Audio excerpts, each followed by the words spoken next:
Dr. Bear, what tips or advice can you give teachers responding to students in schools that are struggling emotionally at the moment? And specifically, we're talking about schools that might be using youHQ and responding to data coming through on low levels of mood or low wellbeing scores on surveys that they're using.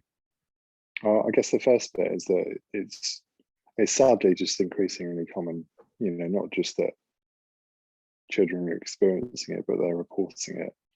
I guess the first bit, not just to sort of, well, I guess for lots of different reasons, is following just, your sort of school policy that set up. And I guess that one of the biggest reasons for that, in my view, and with the purpose of this about being supporting teachers, is giving you the backbone to say that this isn't all your responsibility. Like, this isn't up to you to solve all the world's ills or every child's distress. It's saying this is what your responsibility is and this is what it's not.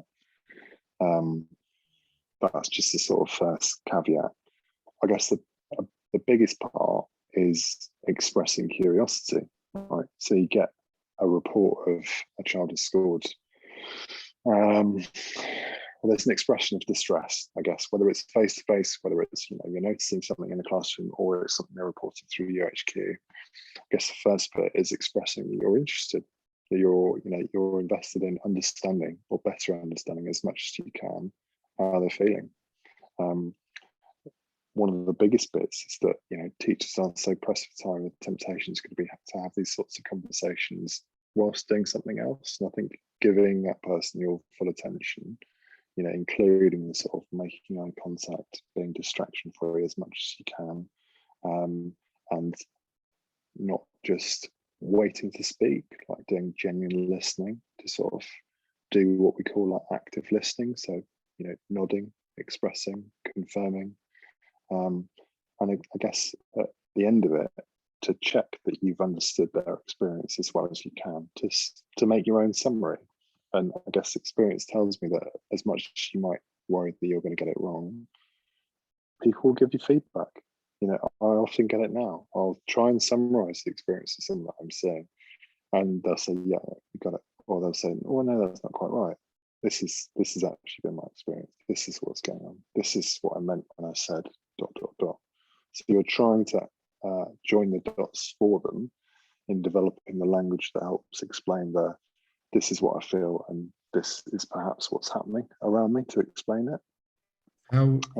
You started by saying be curious. Is there specific language that's a good way to start those kind of conversations? Because I think often that's the hardest thing for a teacher, is to approach the student without just jumping straight in 2 feet and saying, well, you're not okay. Is there quite a nice softer approach to start this conversation? And I guess there's something around the distinction between open and closed questions.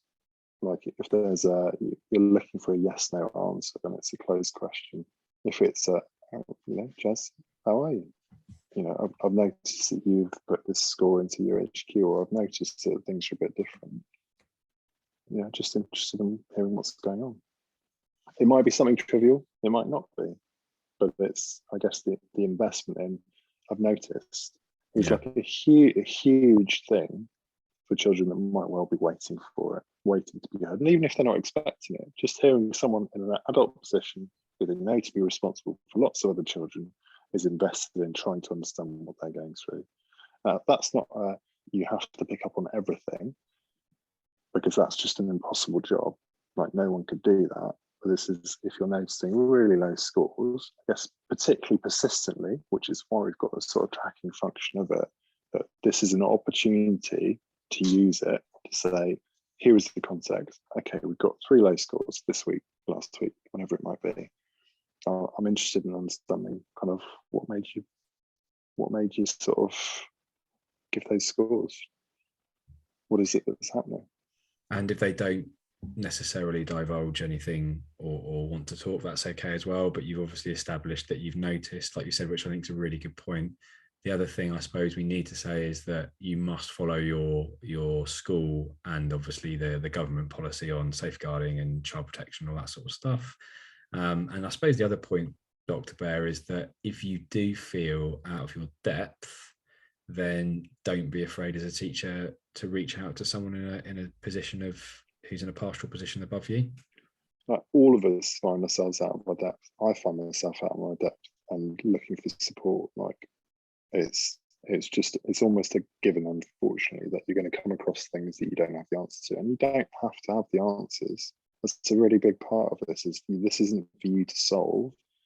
Like, part of the role that you can play is helping to understand, helping to sort of create the narrative, create the sort of understanding part that then sets other services or professionals involved to support this person. If they're really suffering, if they're really distressed, persistently distressed, then we can help explain, this is our role. My job is the understanding bit. This is the rest. I guess a part of this it can feel really tricky to genuinely understand the experience of a young person, to really get kind of beneath the sin, to sort of to walk in their shoes. And I guess there's a big part of this is like, empathy is really hard. Like, we assume it's really easy to sort of, I've heard what you're saying and I understand how you feel.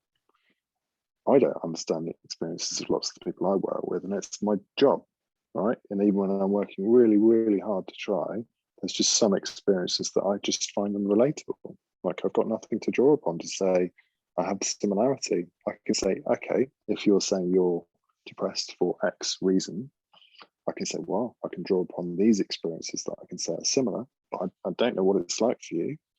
I can't say that I know how you feel, because that almost becomes an automatic red flag of course you don't. You haven't lived that life. You haven't had every single learning experience of them. So try to avoid the danger of saying, I get it, I understand. You can say, I'm interested and I'm curious, and express your investment in them and trying to support them however you can, but you can't do it all.